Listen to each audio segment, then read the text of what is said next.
मुरादाबाद और रामपुर सीट से समाजवादी पार्टी के उम्मीदवार को लेकर सुबह से ही सस्पेंस बना हुआ था। सूत्रों के हवाले से बड़ी खबर है कि एसटी हसन को रामपुर से उम्मीदवार बनाने को कहा गया था, लेकिन एसटी हसन ने रामपुर जाने से इनकार कर दिया। अब एसटी हसन मुरादाबाद से ही समाजवादी पार्टी के उम्मीदवार होंगे। हमारे साथ इस खबर को विस्तार देने के लिए रोहित सिंह सावल जुड़ गए। रोहित, अंदर खाने क्या पक रहा था? देखिए, मैं आपको बताऊं, अगर विवेक इस पूरी खबर की तह तक अगर आप जाएं तो ये कल का डेवलपमेंट है। देखिए कल क्या हुआ। कल आजम खान एक चिट्ठी लिखते हैं, उस चिट्ठी में कहते हैं कि अखिलेश यादव आए और रामपुर से चुनाव लड़े, और ये बात उन्होंने कही। और ठीक उसी वक्त, उस चिट्ठी के कुछ ही देर बाद, जो रामपुर कार्यकारिणी है समाजवादी पार्टी की, जिला कार्यकारिणी है, वो एक मीटिंग करती है। बाकायदा मीडिया से वो लोग बात करते हैं और वो कहते हैं कि अगर अखिलेश यादव रामपुर नहीं आते हैं तो वो बहिष्कार करेंगे चुनाव का। ये जो जिला कमेटी है समाजवादी पार्टी की, जिला कार्यकारिणी है, उसने ये बात कही। लेकिन हमारे जो सूत्र हैं वो बता रहे हैं कि इस पूरे घटनाक्रम से अखिलेश यादव नाराज थे। उसके बाद देखिए एक फॉर्मूला निकाला समाजवादी पार्टी के जो रणनीतिकार हैं, उनका फॉर्मूला ये था कि एसटी हसन को रामपुर भेजा जाए, क्योंकि एसटी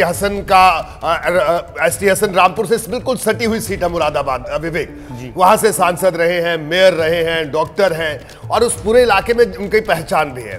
तो ये हुआ कि एसटी हसन को रामपुर भेजा जाए और मुरादाबाद में रुचिवीरा को लड़वाया जाए। देखिए रुचिवीरा ही क्यों, रुचिवीरा को इसलिए लड़ाने की बात हुई कि सर्वेश सिंह जो भारतीय जनता पार्टी के प्रत्याशी हैं, वो राजपूत बिरादरी से आते हैं, राजघराने से आते हैं, ठाकुर द्वारा से विधायक रहे हैं। इसी सीट से 2014 में वो सांसद भी चुने गए थे।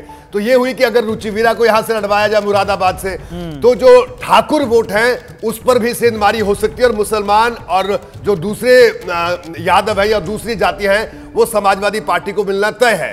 तो ये रणनीति समाजवादी पार्टी के रणनीतिकारों ने बनाई। लेकिन एसटी हसन का साफ तौर पर कहना था कि मुरादाबाद उनकी कर्मभूमि है, वहां पर वो लंबे अरसे से जमीन पर राजनीति करते आए हैं, और रामपुर आजम खान साहब का इलाका है। इसलिए उन्होंने, जब उनके नेतृत्व से बात हुई, अखिलेश यादव से बात हुई, तो उन्होंने ये तमाम बातें रखी। और उसके बाद ये सूत्र बता रहे हैं कि उसके बाद सहमति बन गई है। रुचिवीरा हालांकि मुरादाबाद पहुंच चुकी थी, लेकिन उनको नामांकन करने से रोक दिया गया। नरेश उत्तम पटेल रामपुर पहुंचने वाले हैं, सिंबल लेकर गए हैं, और वो सपा के जो प्रत्याशी है मौलाना नदवा, उनका नॉमिनेशन कराने वहां पर पहुंचे हैं। लेकिन मुरादाबाद को लेकर अभी तस्वीर थोड़ी साफ होती जा रही है। साफ ये कि एसटी हसन ही वहां से प्रत्याशी रहेंगे। अभी ये खबर सूत्रों के लिहाज से आ रही है। विवेक, छोटा रखिएगा, बस ये कह सकते हैं कि एसटी हसन जो दबाव की राजनीति करने में कामयाब रहे, उन्होंने दबाव बनाया, समर्थकों से बोला, और अभी वही अपनी वो दावेदारी कायम रखी। विवेक, देखिए यहां पर दबाव की बात नहीं है। एसटी हसन समाजवादी पार्टी के सीनियर लीडर हैं। अखिलेश यादव से उनकी बातचीत हुई, उन्होंने अपनी बात रखी और अखिलेश यादव ने उनकी बात को सुन लिया।